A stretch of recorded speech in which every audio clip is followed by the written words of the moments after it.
Ada yang kemudian menyesalkan, kenapa harus terjadi pembantaian, terjadi penjajahan di Palestina? Apakah ini akan merugikan umat Islam? Nanti dulu. Betul, secara fisik, secara materi, secara teritorial, geografis, merugikan dunia Islam. Tapi di sisi lain, kalau kita bisa membaca ayat-ayat Allah, inilah memang rencana Allah. Ya, rencana Allah itu pasti terjadi kan. Rencana Allah ini kita baru berencana.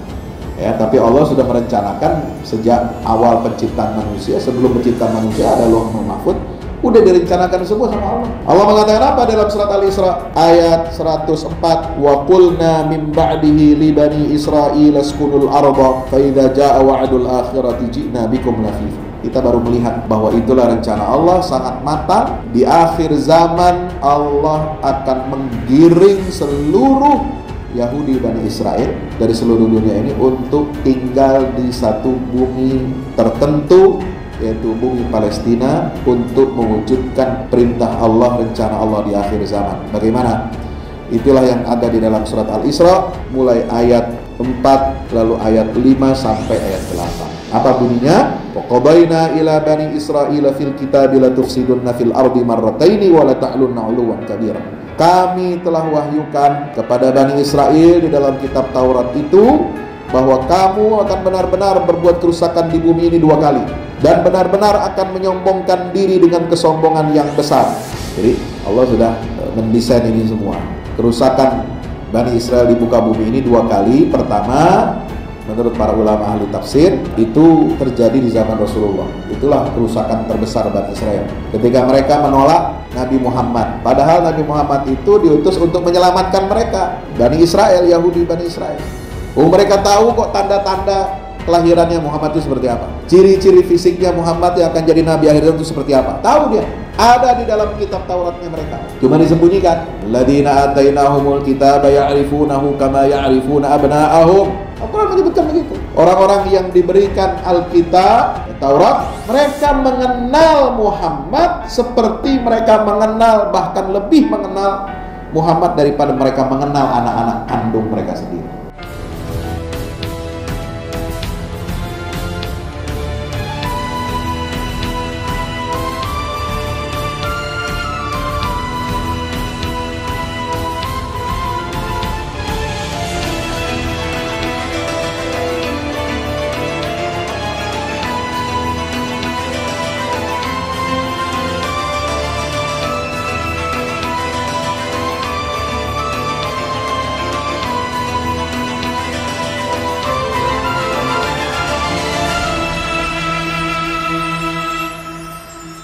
Assalamualaikum warahmatullahi wabarakatuh. Bersyukur kehadirat Allah Subhanahu wa taala. Mari kita ucapkan alhamdulillah. Alhamdulillah, segala puja dan puji hanya milik Allah. Dialah pencipta, pengendali, pengatur, pemberi rizki kepada seluruh makhluknya yang ada di seluruh penjuru alam semesta ini. Dialah Allah yang mempergilirkan siang dan malam, sebagaimana Allah mempergilirkan kepada kita kemenangan dan kekalahan dalam perjuangan menegakkan risalah Islam ini. Tidak ada satupun yang terjadi di atas muka bumi ini, di alam semesta ini, kecuali dengan seizin Allah Subhanahu wa ta'ala. Kecuali semua itu telah ditetapkan di Lauhil Mahfuz. Maka marilah kita senantiasa memperkuat iman kita kepada Allah, iman kita kepada qada dan qadar Allah Subhanahu wa ta'ala, dan mengambil setiap pelajaran hikmah dari setiap peristiwa yang dialami oleh kita. Mari kita bersalawat salam kepada baginda kita, junjungan kita, Nabi besar Muhammad sallallahu alaihi wasallam. Semoga Allah memberikan rahmatnya, memberikan karunia kepada seluruh keluarga para sahabatnya, dan juga karunia kepada kita. Mudah-mudahan kita berkenan mendapatkan syafaat beliau di yaumil qiyamah. Amin ya rabbal alamin. Saudaraku kaum muslimin dan muslimat yang dirahmati Allah Ta'ala, waktu kita sangat terbatas, tapi tadi sudah disampaikan oleh pengurus masjid bahwa kita harus terus menyuarakan kebenaran, kita harus menyuarakan keberpihakan kita terhadap persoalan Palestina, karena persoalan Palestina yang kita hadapi saat ini adalah bagian dari akidah kita, bagian dari iman kita kepada Allah, kepada Rasul, kepada kitabnya, kepada qada dan qadarnya. Sudah hampir 3 bulan ya. Nanti tanggal 7 Januari ini berarti genap 3 bulan, artinya 90 hari. Hampir 90 hari perang yang terjadi di jalur Gaza, di bumi Palestina ini mengingatkan kita banyak hal, terutama tadabbur ayat-ayat Allah Subhanahu wa ta'ala. Karena ayat-ayat Allah bukan hanya berbicara tentang kewajiban kita beribadah, bukan hanya bicara tentang bagaimana menjalankan rukun iman, rukun Islam, tentang muamalah, tentang jual beli, tentang masalah-masalah. Tetapi itu ayat-ayat Allah ini juga sangat erat, banyak berbicara kaitannya dengan bagaimana kita menegakkan risalah Islam ini, bagaimana tantangan-tantangannya. Nah, salah satu tantangan terbesar dalam menegakkan risalah Islam ini adalah makar tipu daya musuh-musuh Allah untuk menghancurkan akidah Islam ini dengan cara bagaimana? Dengan cara mereka menguasai dan menjajah suatu tempat yang sangat diberkahi dan sangat disucikan oleh Allah Ta'ala. Karena kita tahu jantung dunia Islam ini ada 2. Yang pertama adalah Makkah Al-Mukarramah dengan Masjidil Haramnya, dan yang kedua adalah Masjidil Aqsa yang ada di Baitul Maqdis. Ya, kenapa saya sebutkan 2 ini? Bukan berarti Madinah tidak penting. Madinah itu kota hijrahnya Rasulullah, tempat Nabi dimakamkan. Tetapi Madinah tidak pernah menjadi kiblat kita dalam sholat. Ya. Kiblat kita umat Islam sholat itu hanya 2. Yang pertama adalah ke Masjidil Aqsa, yaitu yang ada di Baitul Maqdis, di bumi Palestina. Baru kemudian setelah turunnya ayat yang mewajibkan umat Islam ini untuk sholat 5 waktu setelah Isra dan Mi'raj Rasulullah, kemana? Pergi dari Masjidil Haram ke Masjidil Aqsa. Itu Nabi sholat menghadap kiblat Masjidil Aqsa itu sampai beliau hijrah.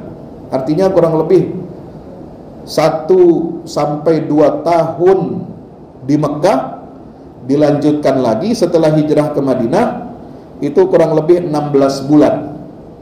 16 bulan pertama Nabi hijrah sampai di Madinah itu, sholatnya umat Islam masih menghadap Masjidil Aqsa. Ya. Baru setelah itu ada turun ayat pemindahan arah kiblat yang bisa kita baca di awal juz yang kedua di dalam surah Al-Baqarah. Ya. Artinya apa? Kalau ada penjajahan, ada kemusyrikan, ada kerusakan, ada kekufuran, sistem yang kufur dan musyrik berkuasa di 2 kota suci jantung dunia Islam ini, berarti umat Islam ini tidak baik-baik saja. Ya. Kalau Mekah masih dikuasai oleh umat Islam, masih kita bisa umrah, bisa haji setiap tahun, ya, berada di bawah otoritas kendali negara Islam. Ya. Tapi kalau Masjidil Aqsa itu tidak berada di bawah kendali negeri Islam. Ya. Dia berada di bawah kendali pemerintah pendudukan dan penjajahan Israel. Israeli Occupied Territory.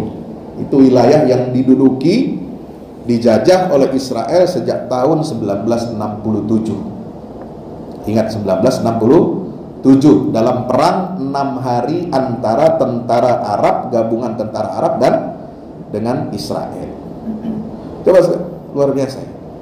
Tahun 48 ketika deklarasi berdirinya negara entitas Zionis Israel itu bangsa Arab tidak kuat untuk bertahan lebih dari sekian minggu untuk diokupasi, untuk dijajah, untuk kemudian mereka diusir paksa dari negerinya.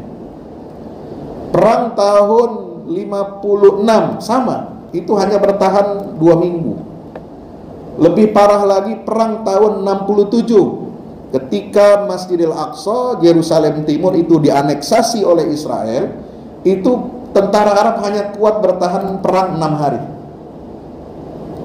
Tapi sekarang, ya, operasi militer yang dilancarkan oleh faksi perlawanan Palestina, ya, bukan hanya Hamas, seluruh faksi perlawanan Palestina, baik yang berorientasi ideologi Islam atau nasionalis atau sekuler, bahkan yang kelompok kiri sosialis, semuanya terlibat dalam perlawanan militer menghadapi penjajah Zionis.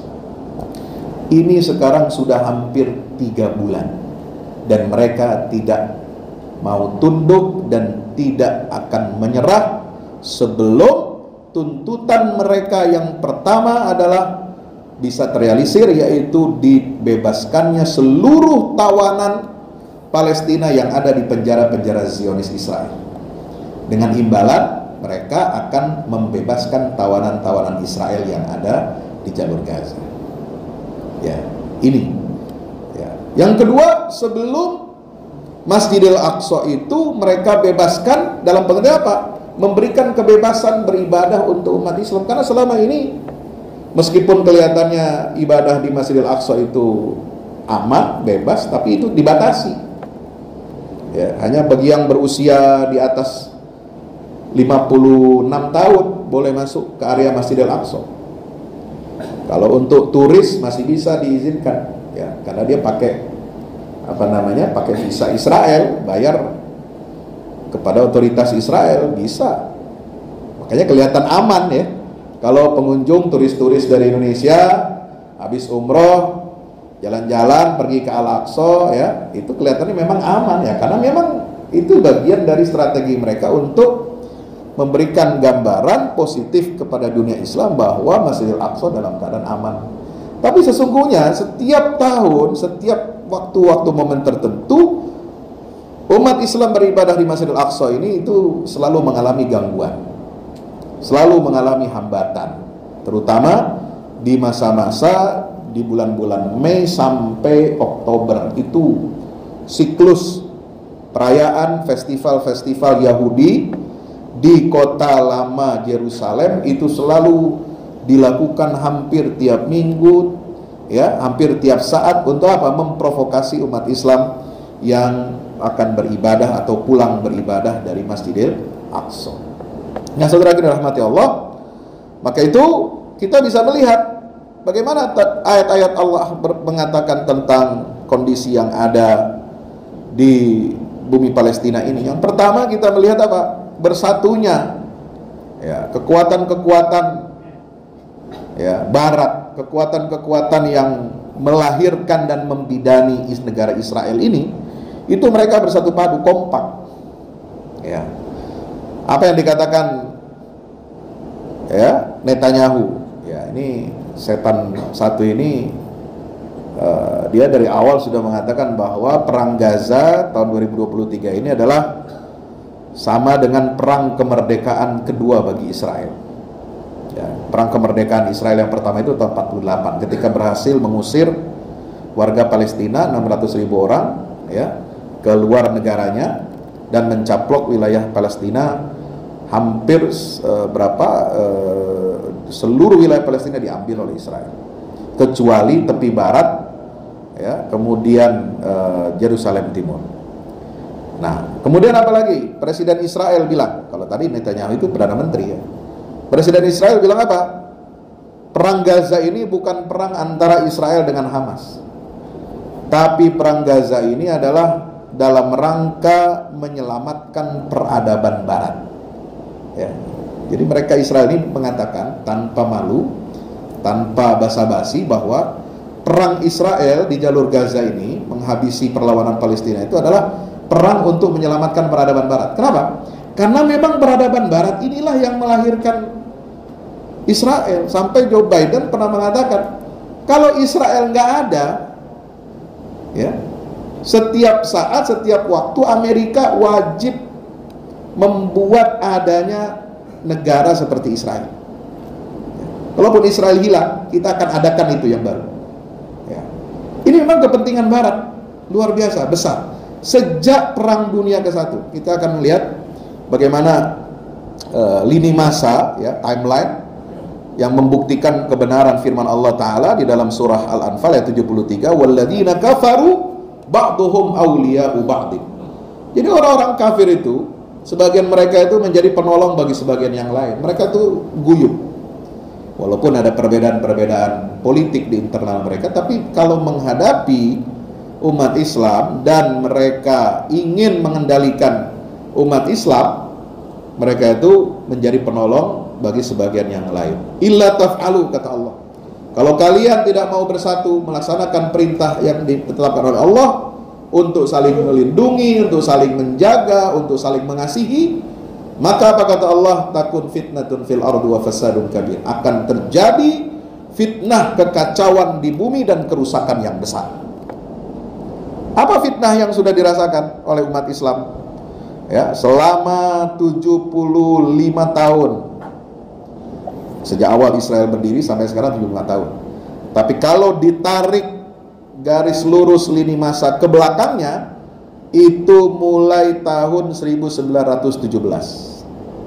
Kalau mau ditarik lagi ke belakangnya, kita bisa bicara sampai tahun 1897. Yaitu apa? Kongres Zionisme Internasional di Basel, Swiss, ya, menghasilkan resolusi bahwa Yahudi di seluruh dunia harus memiliki tanah air, tempat mereka berkumpul dari seluruh dunia kembali. Ya, dulu ada opsi pilihannya, ada yang ke Argentina, ada yang ke Afrika, ada yang kemana gitu ya. Tapi kemudian mereka menolak, ya, opsi penempatan mereka di beberapa negara itu. Mereka memilih kami harus kembali ke Palestina, karena ya, mereka punya sebuah keyakinan, doktrin, yang doktrin itu doktrin Talmud, ya, yang sudah dipalsukan tentu saja. Dan kalaupun ada, ya, isyarat yang menyatakan demikian di dalam Al-Quran, bahwa itu adalah tanah yang dijanjikan oleh Allah, ya, yang dijanjikan oleh Allah itu kepada Nabi Musa, kepada nabi-nabi Bani Israel yang saleh, yang bertauhid, yang beriman kepada Allah, yang lurus, tidak melakukan kemusyrikan, tidak melakukan kekufuran. Itu yang dijanjikan kepada mereka. Kenapa? Karena tanah itu adalah tanah yang disucikan dari kekufuran dan kemusyrikan. Udkhulul ardal muqaddasata allati kataballahu lakum. Ketika mereka lurus, mereka diberikan itu. Tapi kalau tidak memenuhi syarat, mereka dijauhi oleh Allah, ya, dilaknat oleh Allah, dan tidak berhak menempati bumi yang disucikan oleh Allah Ta'ala itu, ya. Nah, jadi 1897 mereka mengeluarkan resolusi harus kembali ke Palestina. Kemudian mereka menyodorkan proposal kepada Sultan Abdul Hamid II, penguasa Kekhalifahan Turki Utsmani, ya. Dia menolak proposal Zionis yang dibawa oleh Theodor Herzl. Padahal Theodor Herzl itu di backup oleh pengusaha-pengusaha Yahudi, ya, di Eropa. Dengan imbalan apa? Kalau Sultan mau menjual, ini bukan gratis, ya. Dia bukan dikasih gratis ke Zionis, enggak. Mau jual, kita beli. Ya, ibarat kata orang Betawi, lu jual gua beli, gitu kan. Kalau Sultan mau jual, kita beli. Itu pun bukan cuma beli, ada imbalannya. Dengan adanya kontrak jual beli itu, kami akan putihkan seluruh hutang-hutang luar negeri Kekaisaran Utsmania. Kekaisaran Utsmania ini punya hutang banyak ke negara-negara Eropa, ya, untuk bangun ini, bangun infrastruktur, bangun istana. Itu istana Dolmabahce yang di pinggir Selat Bosporus yang keren itu, mewah. Itu kan menghabiskan dana berapa miliar dolar untuk ukuran zaman itu. Itu ngutang, ya, untuk bikin istana gaya-gayaan. Ya, nggak tahu kalau zaman sekarang begitu juga barangkali. Itu nggak bisa, kan? Harus dengan imbalan Kalau mau jual tanah Palestina kepada Zionis, kami bebaskan itu. Yang kedua, industrialisasi di wilayah Utsmani akan ditingkatkan. Kemudian modernisasi alutsista juga akan dilakukan. Untuk apa? Menghadapi pecahnya Perang Dunia ke-1. Nah, ini imbalannya itu. Maka Sultan menolak. Akhirnya Sultan yang menolak ini kemudian dikudeta tahun 1909. Ya. Terjadilah Perang Dunia ke-1 tahun 1914 sampai 1918. Di sela-sela Perang Dunia ke-1 ini ada dua perjanjian yang harus dicatat, yaitu Sykes-Picot tanggal 16 Mei 1916 membagi wilayah-wilayah Kekaisaran Utsmaniyah yang mayoritas dihuni oleh bangsa Arab di luar Jazirah Arabia, itu dibagi. Ya, ini ibarat peta, dia bagi-bagi, dipotong-potong, udah kayak motong kue. Ya, udah kayak motong kue ulang tahun. Ya, dia mau pesta nih, dia mau pesta. Ya, kelompok sekutu Perang Dunia ke-1 ini merasa pede, dia pasti akan memenangkan Perang Dunia ke-1 melawan Kekaisaran Jerman dan sekutunya siapa? Utsmaniyah atau Ottoman Turki. Tahun 1916 dia udah siapkan peta baru dunia. Ya. Semua wilayah Ottoman di luar Jazirah Arabia itu dibagi-bagi. Yang mana dikendalikan oleh Inggris, mana yang dikendalikan oleh Perancis, dan mana dikendalikan oleh Rusia. Nah, kebetulan setelah terjadi itu Perang Dunia I, Rusia yang terlibat dalam Perang Dunia I ini kan kemudian mengalami revolusi sosial, revolusi komunis, Bolshevik, ya. Mereka mundur dari perjanjian Sykes-Picot dan mempublikasikan perjanjian rahasia itu kepada dunia, sehingga membuktikan bahwa inilah konspirasi tingkat tinggi untuk menghancurkan Daulah Khilafah Utsmaniyah pada tahun 1916. Tidak cukup di situ. Tahun 1917 terbitlah deklarasi Balfour. Ini yang disebut dengan janji Balfour. Ya. Jadi Menteri Luar Negeri Inggris Arthur Balfour ya mengirimkan surat berisikan apa? Janji kepada Lord Rothschild, ya, seorang bankir terbesar Yahudi di Eropa, untuk memberikan tanah wilayah Palestina yang sudah di bawah kendali Inggris, ya, akibat apa? Perjanjian sebelumnya Sykes-Picot itu tahun 1916 itu dijanjikan akan dihadiahkan kepada Zionis. Ya, jadi ada pepatah, ya, kalian Israel masuk ke Palestina dengan janji Balfour 1917. Ini kata pejuang Palestina, ya, kalian masuk ke Palestina ini dengan apa? Membawa surat janji Balfour tahun 1917. Tapi kalian akan keluar terhina dari bumi Palestina ini dengan janji Allah Subhanahu wa ta'ala. Di mana janji Allah? Yaitu di dalam surah Al-Isra ayat 5 sampai 8. Ya, Bapak Ibu dirahmati Allah. Kemudian gak cukup di situ. Wah, terus dunia ini berkembang. Mulai saat itu koloni-koloni Yahudi mulai didirikan di bumi Palestina, tapi mereka tetap statusnya sebagai tamu. Cuma dilindungi oleh siapa? Dilindungi oleh penjajah Inggris. Karena Inggris yang secara de facto menerima mandat atas wilayah Palestina setelah Perang Dunia ke-1. Ya. Jadi dia baru bentuk koloni-koloni kecil. Bikin kampung-kampung di gurun-gurun, ya, dia belum berani dia mengambil alih, merampas aset-aset warga Palestina atau mengusir warga Palestina. Nanti setelah Perang Dunia Kedua berakhir baru dia berani. Perang Dunia Kedua tahun 1939 sampai 1945. Nah, di sela Perang Dunia inilah terjadi apa? Rezim Nazi Jerman, ya, di bawah siapa? Hitler, melakukan pembakaran dan pembumi hangusan terhadap Yahudi di Jerman. Itu yang disebut dengan peristiwa Holocaust antara tahun 43 tahun 44. Sehingga dari peristiwa itu yang dibesar-besarkan oleh media-media Zionis, media-media Eropa, semakin menguatkan aspirasi Zionis untuk melakukan proyek migrasi massal Yahudi seluruh dunia untuk ke negara atau negeri Palestina. Karena adanya apa? Holocaust, ujaran kebencian, ya, pemusnahan etnis. Mereka menyebutnya ethnical cleansing, ya, Yahudi dari Jerman itu. Nah, ini yang memicu, akhirnya semakin kuat, arusnya semakin besar, berbondong-bondong, kapal-kapal dari Eropa yang membawa Yahudi-Yahudi dari Polandia, dari Austria, ya, dari Hungaria, yang bekas jajahannya siapa?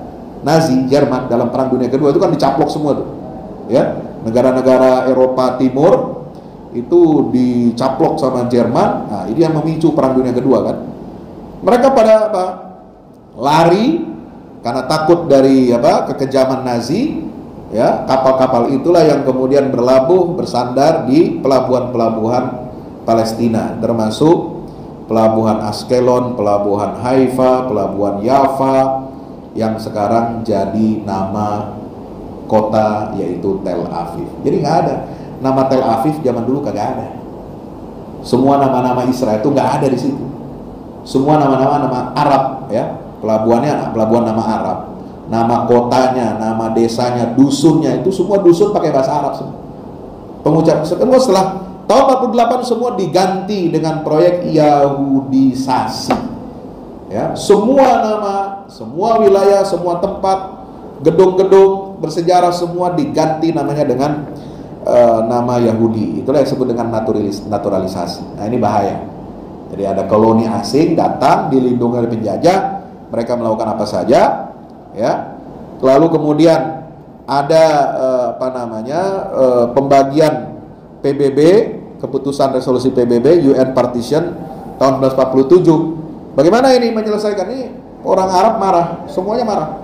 Tahun 45 terjadi revolusi, ya, Arab di Palestina, dibantu oleh semua negara-negara Arab yang ada di sekitar Palestina, itu menyerang, ya, koloni-koloni Israel. Zionis ini, waktu itu belum ada Israel, namanya belum ada, belum menjadi negara, tapi koloni-koloni warga Yahudi Zionis yang ada di bumi Palestina.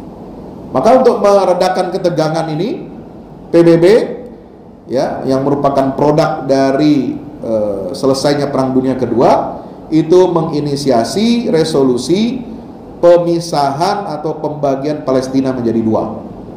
Itu tahun 1947, ya, di mana Israel menguasai kurang lebih 55% wilayah Palestina, itu masih 55%. Sementara Palestina hanya diberikan 45%. Baru nanti tahun 1967 dalam perang Arab Israel, Israel ini menguasai hampir 95% dalam perang 6 hari itu. Ya, nauzubillah min zalik. Maka itu semua ditolak, lalu berdirilah negara Israel tahun 1948. Jadi ini ayat, ya, Al-Anfal 73 ini mengingatkan kita, kalau kita baca sejarah, inilah lini masa yang menyebabkan bencana malapetaka di dunia Islam. Nauzubillah min zalik. Nah, berikutnya ada yang kemudian menyesalkan, kenapa ini semua terjadi? Ya, kenapa harus terjadi pembantaian, terjadi penjajahan di Palestina? Ya, apakah ini akan merugikan umat Islam? Nanti dulu. Betul, secara fisik, secara materi, secara teritorial, geografis merugikan dunia Islam. Tapi di sisi lain, kalau kita bisa membaca ayat-ayat Allah, inilah memang rencana Allah. Ya, rencana Allah itu pasti terjadi kan, ya kan? Rencana Allah ini kita baru berencana, ya, tapi Allah sudah merencanakan sejak awal penciptaan manusia. Sebelum penciptaan manusia ada Lauhul Mahfuz, udah direncanakan semua sama Allah.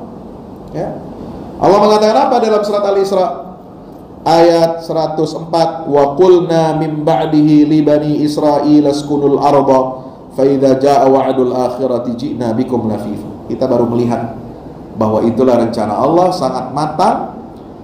Di akhir zaman Allah akan menggiring seluruh Yahudi Bani Israel dari seluruh dunia ini untuk tinggal di satu bumi tertentu, yaitu bumi Palestina, untuk mewujudkan perintah Allah, rencana Allah di akhir zaman. Bagaimana? Itulah yang ada di dalam surat Al-Isra, mulai ayat 4 lalu ayat 5 sampai ayat 8. Apa bunyinya? Wa qadaina ila bani Israila fil kitabi la tufsidunna fil ardi marrataini wa la ta'lunna 'uluwan kabira. Kami telah wahyukan kepada Bani Israel di dalam kitab Taurat itu bahwa kamu akan benar-benar berbuat kerusakan di bumi ini 2 kali, dan benar-benar akan menyombongkan diri dengan kesombongan yang besar. Nah ini, jadi Allah sudah mendesain ini semua, ya. Kerusakan Bani Israel di muka bumi ini 2 kali. Pertama, menurut para ulama ahli tafsir, ya, itu terjadi di zaman Rasulullah. Itulah kerusakan terbesar Bani Israel ketika mereka menolak Nabi Muhammad. Padahal Nabi Muhammad itu diutus untuk menyelamatkan mereka, ya, Bani Israel, Yahudi Bani Israel. Mereka tahu kok tanda-tanda kelahirannya Muhammad itu seperti apa, ciri-ciri fisiknya Muhammad yang akan jadi Nabi akhir zaman itu seperti apa. Tahu dia, ada di dalam kitab Tauratnya mereka, cuma disembunyikan. Alladzina atainahumul kitaba ya'rifunahu kama ya'rifuna abna'ahum. Al-Quran menyebutkan begitu.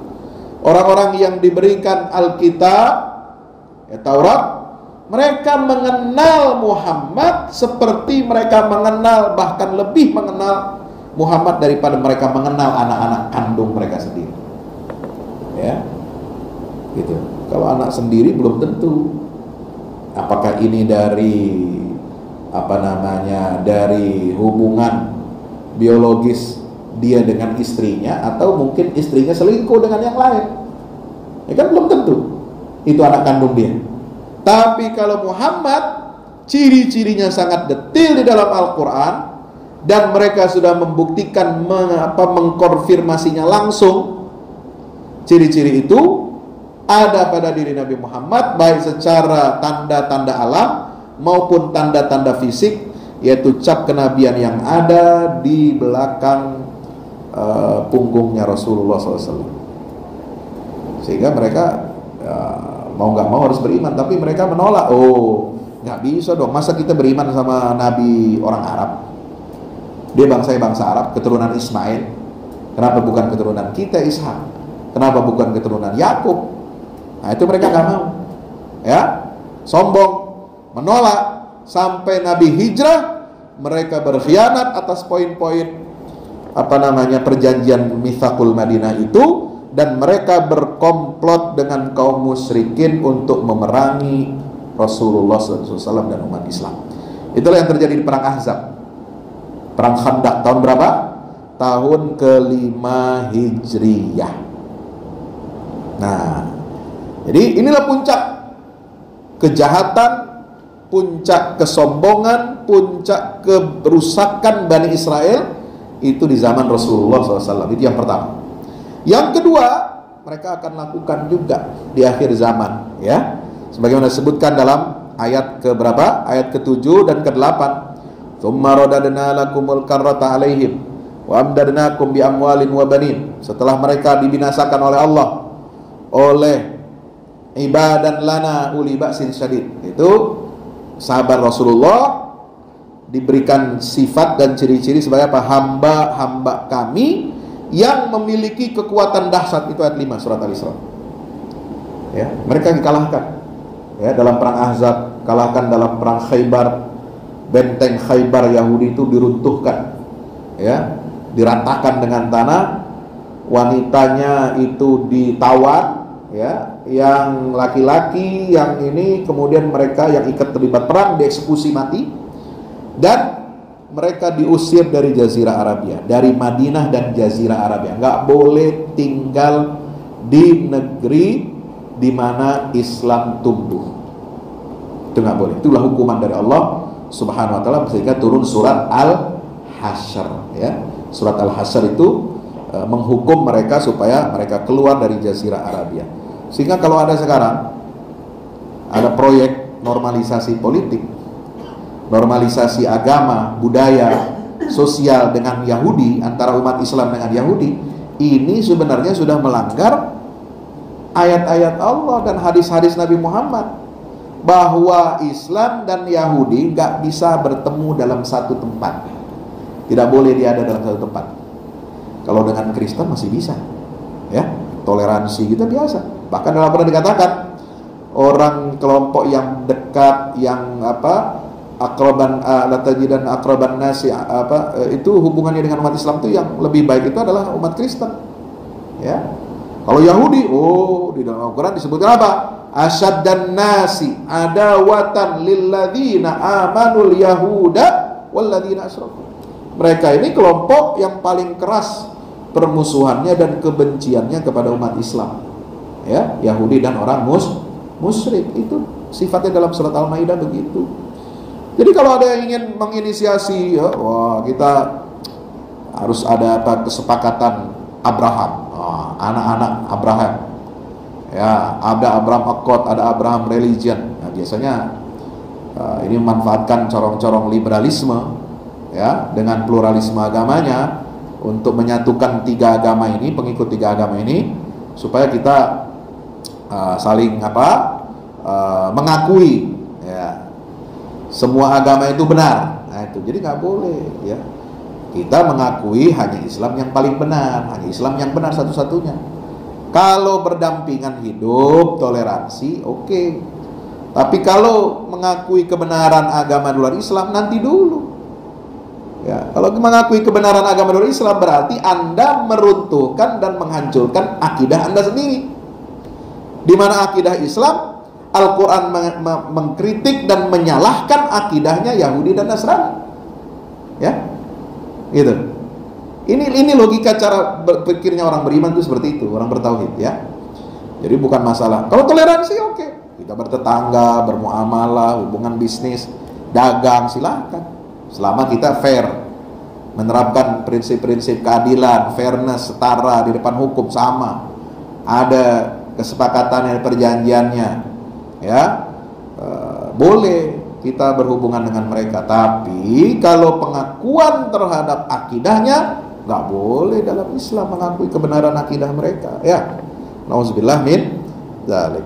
Nah, sebab itu Bapak yang dirahmati Allah, maka ini kemudian narasi perjuangan merebut Baitul Maqdis itu dimulai sejak surat Al-Isra ayat 5 sampai 7. Bagaimana Rasulullah mendesain kebangkitan Islam para sahabat ini untuk menjadi ibadan lana uli ba'sin syadid. Karena itulah proyek di akhir zaman, ya, fa idza ja'a wa'dul akhirah liyasujuhakum wa liyadkhulul masjida kama dakhuluhu awwala marrah. Kalau umat Islam ingin bangkit merebut Baitul Maqdis, mengalahkan Zionis, mengalahkan Yahudi Bani Israel, maka kita harus memiliki sifat yang sama dengan generasi pertama umat Islam. Menjadi apa? Ibadan lana uli ba'sin syadid fajasu khilalad dia.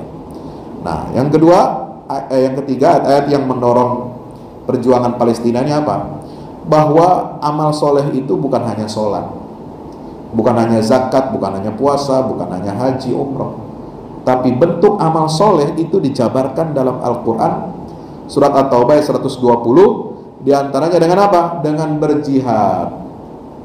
Anda kalau menginjakkan kaki di tempat musuh yang membuat mereka murka, itu berarti amal soleh. Anda kalau bisa menimpakan musibah kepada musuh yang menjajah kita, itu berarti amal soleh. Ini ayatnya. Dzalika bi annahum la yusibuhum zama'un wala nasabun wala makhmasatun fi sabilillah wala yata'una mawti'an yaghizul kuffar wala yanaluna min aduwin nailan illa kutiba lahum bihi amalun salih. At-Taubah ayat 120. Nah, ini yang mendorong pejuang Palestina apa? Untuk berpikir, untuk mengembangkan strategi bagaimana caranya menimpakan musibah bencana kepada musuh penjajah. Bagaimana membuat mereka murka, maka diambillah itu tawanan. Loh, bukan sekedar menculik. Ya, jangan Anda samakan yang dilakukan oleh pejuang Palestina itu sama dengan film-film Hollywood. Ya, menculik pengen dapat apa? Duit, mau diganti dengan apa? Bayaran. Enggak. Mereka menculik tawanan Israel itu untuk diganti dengan apa? Pembebasan tawanan Palestina yang ada di penjara Zionis. Ribuan orang jumlahnya, termasuk pejuang-pejuang senior. Kenapa? Kalau nggak dibebasin, itu berlaku hukumannya seumur hidup. Ya, mereka bisa saja tadinya vonisnya 5 tahun, seenaknya bisa dirubah, ganti jadi 20 tahun, semau dia, tanpa ada pengadilan. Ya, ganti lagi sampai 50 tahun, ganti lagi sekian tahun. Bahkan tawanan yang sudah mati di dalam penjara Zionis itu kalau belum selesai masa tahanannya nggak bakal dikeluarin mayatnya, tetap aja dalam penjara, di dalam peti es. Ya, ada tuh banyak yang begitu, dihukum 120 tahun penjara. Mana ada manusia 120 tahun umurnya? Mati udah, 60 tahun mati, 70 tahun mati. Berarti masih menunggu 40 tahun, 50 tahun lagi dalam penjara. Itu masih ada, nggak bisa dikeluarin, nggak bisa dikuburin secara manusia. Ini yang nggak difahami, nggak diketahui oleh kita orang Islam dimanapun, ya. Makanya mereka lakukan itu. Kemudian apa? Bagaimana menimpakan musibah kepada musuh? Contoh dengan apa? Dengan kita boikot produk dia, ya kan? Ini kan menimbulkan musibah buat mereka. Ada yang memblokade kapal-kapal dagangnya Israel. Nah, itu juga bencana buat dia. Ya, karena Yahudi ini kan, ya, mereka hidupnya kan hedonistis, materialistis. Ya, mengandalkan apa? Bisnis. Kalau kepentingan ekonomi bisnisnya terganggu, maka mereka akan apa? Bisa kolaps. Ya, nggak bisa tahan tuh hidup. Nggak seperti orang Palestina, Pak. Orang Palestina bisa tahan hidup walaupun makan dengan seadanya. Ya, makan dia dengan seadanya, hidup dengan menderita, itu masih bisa hidup Palestina. Israel nggak bisa. Lawan mereka, warga negaranya itu didatangkan, diimpor dari luar. Siapa yang mau datang jadi warga negara Israel itu digaji, dikasih pekerjaan, dikasih rumah, kan enak hidupnya. Kalau ada apa-apa di Israel, dia tinggal balik ke negara asalnya. Kenapa? Karena dia punya 2 paspor. Ya, gampang tuh hidupnya. Tapi orang Palestina nggak bisa. Kami nggak bakal keluar dari negara ini, karena ini negara sah ilam milik kita, nenek moyang kita di sini, nggak bisa dicabut dari akar kita, gitu ya. Nah, Bapak Ibu rahmati Allah, itulah yang memotivasi para pejuang kita. Lalu kemudian perang Badai Al-Aqsa ini ternyata membuktikan kebenaran Al-Quran. Apa?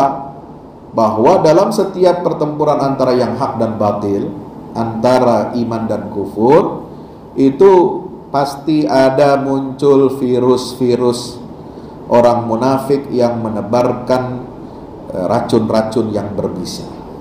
Ya, contoh di dalam perang Ahzab, dalam perang Uhud, perang Badar, itu muncullah ya racun-racun dari orang munafik disebarkan ke tengah-tengah umat Islam supaya apa? Jangan kalian berjihad, daripada mati ntar lebih baik diem aja, jangan usah ngelawan, ya. Hidup aja tenang, makan minum. Ya, itu sih cara berpikir binatang. Orang dijajah kok disuruh hidup tenang, ya. Gak usah melawan, tidur aja, makan aja yang enak, dapat gaji, ya. Itu cara, itulah yang kemudian ditampilkan di dalam Al-Quran ini luar biasa loh.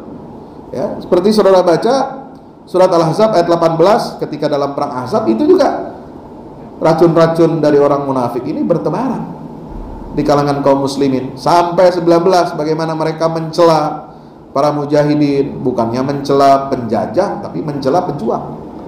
Ya, ini digambarkan semua. Qad ya'lamullahu al-mu'awwiqina minkum wal qailina li ikhwanihim halumma ilaina wa la yatunal ba'sa illa qalila.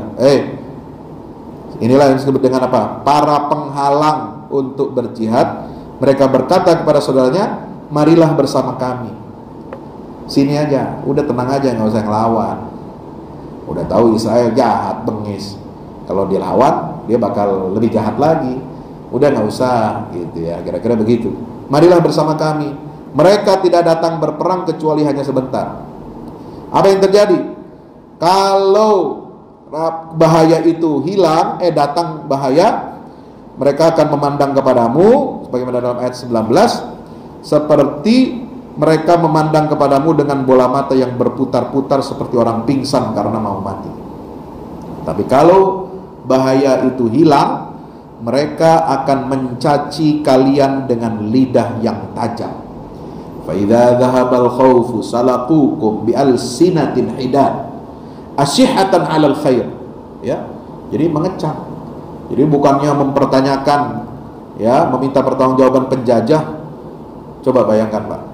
Sampai mantan tentara khusus, ya, tentara elitnya kayak kita itu Kopassus, ya, mantan tentara elit Inggris bilang kalau Israel mau membebaskan sandera tawanan, ya, kan nggak harus dengan cara bombardir, lu cukup aja kirim kayak pasukan khusus. Kalau di film-film Hollywood kan ada tuh, ya, pasukan apa tuh namanya, yang kayak Gegana gitu kan, pasukan special force. Dia masuk ke situ, tentukan tempatnya di mana, lu tinggal ambil, lu tembakin aja yang yang menculik. Nggak usah semua bangunan dihancurin, nggak semua rakyat dihancurin, dibunuhin. Itu begitu yang benar caranya, kata orang mantan tentara elit Inggris, ya. Tapi yang dilakukan Israel ini kan apa? Gila, ya, membombardir. Memang tujuannya apa? Melakukan genosida, ya, ingin menghancurkan infrastruktur dan kehidupan bangsa Palestina yang ada di jalur Gaza, gitu ya. Nah, kok begini kok dibela, kok begini kok dibilang kita nggak usah melawan. Ya lawan lah, ya. Itu yang nggak ada dalam pikiran para pejuang Palestina, ya. Maka mereka memegang teguh ayat Allah dalam surat Taubah 52, qul hal tarabbasuna bina illa ihdal husnayain wa nahnu natarabbasu bikum ayyusibakumullahu bi'adzabin min 'indihi aw bi'aidina fatarabbasu inna ma'akum mutarabbisun. Katakanlah wahai Muhammad, ini ketika perang Tabuk, ya, orang munafik kan nggak ikut perang, ya, dia malah menggembosi, ya, dan Allah memang nggak mau mereka untuk ikut perang. Kalau ikut perang minta izin, mereka akan menggembosi di tengah perjalanan, ya. Maka apa? Allah katakan kepada Muhammad, wahai Muhammad, katakanlah kepada mereka orang-orang munafik, tidak ada yang kamu tunggu-tunggu kedatangannya bagi kami kecuali salah satu dari dua kebaikan, menang atau mati syahid. Inilah slogannya para pejuang, para mujahidin, ya, menang atau mati syahid. Wa innahu lajihadun nasrun aw istishhad. Kalau nggak menang atau mati syahid, ya. Ini yang kita tunggu. Kalian mau nunggu apa? Ya, nggak bisa nunggu apa-apa dari kami. Sementara wa nahnu natarabbasu bikum, kami menunggu-nunggu bagi kalian, wahai kaum munafikin. Kami tunggu apa? Allah akan menimpakan azab kepadamu dari sisinya atau melalui tangan kami. Nah, ini ancamannya, ancaman Allah kepada orang munafik, ya. Kalau enggak Allah yang akan mengazab mereka, Allah akan menyiksa mereka dengan tangan kaum muslimin, kaum mujahidin yang berjuang benar-benar di jalan Allah Ta'ala. Terakhir, Bapak yang dirahmati Allah, kita bisa melihat kesabaran mereka, para mujahidin ini di Palestina, para pejuang perlawanan, itu betul-betul menerapkan ayat-ayat Allah, ya. Dalam surat Ali Imran ayat 173, ketika umat Islam perang Uhud kalah kan, lalu kemudian mereka mau diserang lagi oleh kaum musyrikin, ya. Mereka kumpulkan lagi kekuatan. Nah, umat Islam juga bangkit, malah dikejar. Nah, itulah ayat yang mengatakan alladzina qala lahumun nas innan nasa qad jama'u lakum fakhshawhum fazadahum imanan wa qalu hasbunallahu wa ni'mal wakil. Ya, umat Islam enggak akan takut. Ya, orang yang tertindas enggak boleh takut. Siapa? Semboyan mereka, cukuplah Allah menjadi penolong kami dan dia sebaik-baik pelindung. Demikian pula dalam surat Al-Ahzab, seperti digambarkan dalam ayat 22-23, mereka tidak akan pernah mundur, mereka percaya kepada janji Allah dan Rasulnya sallallahu alaihi wasallam, ya. Dan yang terakhir, perang Ahzab di zaman Rasulullah dengan perang di Gaza sekarang ini ada kemiripan. Apa kemiripannya? Allah dulu, ya, ketika perang Ahzab itu terjadi, itu memberikan janji kepada umat Islam. Apa janji Allah?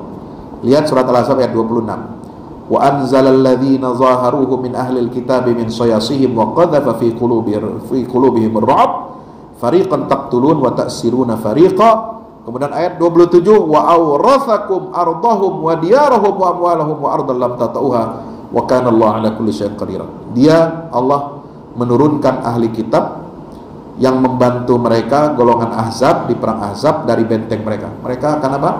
Dikalahkan dan akan dihancurkan keluar dari benteng mereka, dan memasukkan rasa takut ke dalam hati mereka. Sebagian mereka kamu bunuh dan sebagian yang lain kamu tawan. Agak mirip ya dengan kejadian sekarang. Kalau enggak tentara Israel dibunuh oleh pejuang Palestina atau ditawan. Lalu kenapa? Selesai dari perang Ahzab ini, Allah berjanji kepada kaum muslimin, Dia akan mewariskan kepadamu tanah-tanah, rumah-rumah, dan harta-harta benda Yahudi kepada kalian, dan tanah yang belum kamu injak. Maka dulu para ulama, ahli tafsir dan sirah mengatakan apa? Setelah perang Ahzab itu terjadi futuhat Islamiyah, pembebasan negeri-negeri yang belum pernah diinjak oleh umat Islam. Itu terjadi setelah Rasulullah dan kaum muslimin mengalahkan orang Yahudi yang berkomplot dengan kaum musyrikin dalam perang Ahzab, setelah mereka kalah dalam perang Bani Quraiza dan perang Khaybar. Ya, maka umat Islam mewarisi, mendapatkan ghanimah apa? Tanahnya. Ya, tanah pertanian Yahudi kan maju-maju. Termasuk zaman dulu, zaman Rasulullah, itu subur-subur, itu jadi ghanimahnya umat Islam. Rumah-rumah yang mereka bangun keren-keren. Sekarang Yahudi bangun rumahnya, nggak ada rumah Yahudi Zionis itu yang asal-asal dibangun, nggak ada. Itu keren-keren, udah kayak resort, kelasnya itu levelnya itu resort.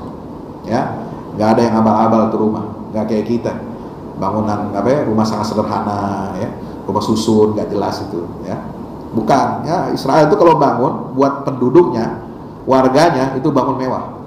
Itu nanti akan diwariskan untuk kita umat Islam, insya Allah. Dan harta benda mereka jadi ghanimah, serta tanah yang belum kamu injak. Inilah yang memotivasi para pejuang Palestina untuk apa?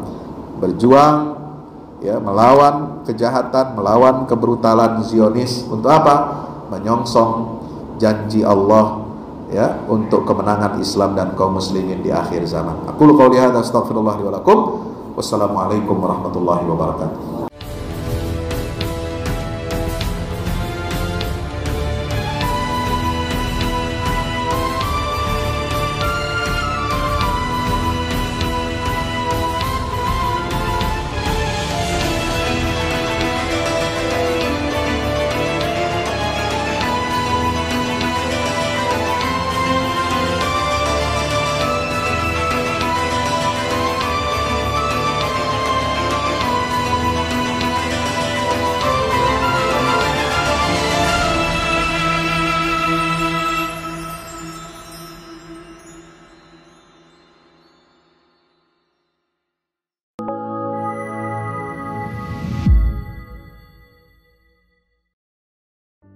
Assalamualaikum warahmatullahi wabarakatuh. Di zaman dan era global yang semakin menuntut kita untuk terus bergerak, ada kebutuhan yang senantiasa harus kita penuhi dalam kehidupan kita. Zaman di mana segala kebutuhan terasa sangat mendesak. Salah satunya adalah kebutuhan sarana dakwah Al-Quran sebagai pusat peradaban. Al-Fahmu Institute hadir demi menjawab kebutuhan akan sarana dakwah Al-Quran di era masa kini. Kami melihat latar belakang yang ada untuk menjawab tuntutan seperti kebutuhan sarana dakwah Al-Quran yang meningkat di ibu kota, kebutuhan akan pusat pembibitan hafiz Al-Quran, kebutuhan pusat pengkajian Al-Quran, kebutuhan akan pusat dakwah kreatif berbasis Al-Quran, kebutuhan sarana media perekat umat Islam, ibu kota dan Indonesia, juga kebutuhan akan adanya sarana pusat kaderisasi guru tahfiz dan mufasir di ibu kota. Yayasan Al-Fahmu International Indonesia sedang membangun gedung pusat dakwah Quran yang berlokasi di Jalan Pengukiran 3, Pekojan, Tambora, Jakarta Barat. Gedung pusat dakwah Quran ini insya Allah akan menjawab tantangan dan kebutuhan akan sarana dakwah Al-Quran yang ada, seperti yang digagas oleh Direktur Al-Fahmu Institute, Kiai Haji Fahmi Salim MA, yaitu tugas peradaban kita semua adalah untuk berperan dalam menerjemahkan cetak biru peradaban, yaitu Al-Quran dalam dunia nyata. Kami mengajak jamaah semua untuk ikut dalam perdagangan yang tidak merugi ini, sebagaimana yang disampaikan dalam Al-Quran Surat Fatir ayat 29-30, yang artinya, sesungguhnya orang-orang yang selalu membaca kitab Allah dan mendirikan sholat, dan menafkahkan sebahagian dari rezeki yang kami anugerahkan kepada mereka, dengan diam-diam atau terang-terangan, mereka itu mengharapkan perniagaan yang tidak akan merugi, agar Allah menyempurnakan kepada mereka pahala mereka, dan menambah kepada mereka dari karunia-Nya. Sesungguhnya Allah Maha Pengampun lagi Maha Mensyukuri. Gedung Pusat Dakwah Quran Al-Fahmu Institute terdiri dari 4 lantai, di mana di lantai 1 terdapat Masjid Quran Mulia, dan di setiap lantainya insya Allah diperuntukkan demi berlangsungnya tugas mulia dalam perjuangan dakwah Al-Quran.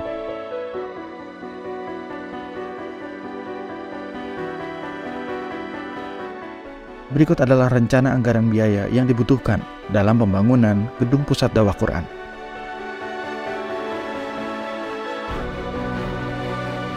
Dalam kesempatan yang mulia ini, kami mengajak jamaah semua untuk ikut dalam gerakan sedekah Lailatul Qadar di setiap malam ganjil di bulan Ramadan. Salurkan melalui nomor rekening berikut ini.